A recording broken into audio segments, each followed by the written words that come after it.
For audience members who may not be familiar with Nick Fuentes, his supporters are called groypers. These are largely young men who have become obsessed with him online. As fringe as he is, or I guess should be, the reality is his audience base has grown and grown. Same with that of figures like Candace Owens, who also engage in anti-Semitic rhetoric online consistently.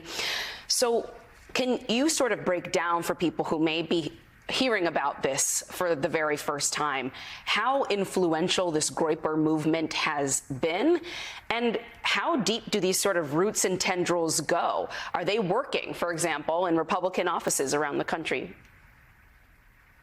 According to Nick Fuentes, they are working in Republican offices around the country.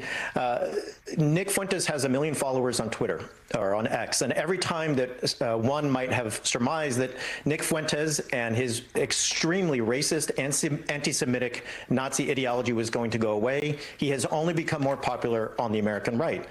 2 years ago, the journalist Robert Downen uncovered a secret meeting between Fuentes and a top GOP donor in the state.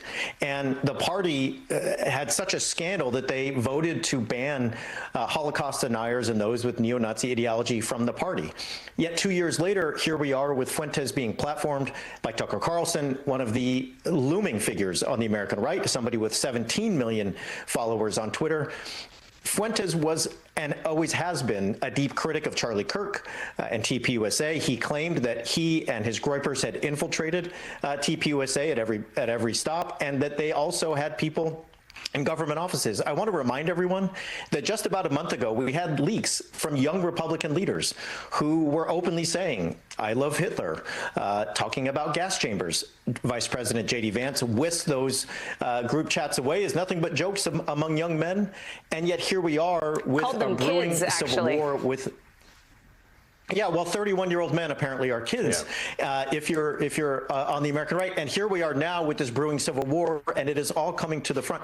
The question for me is this: when is a joke no longer a joke? When is it simply that you call neo-Nazis your friends? And that's where we seem to have arrived.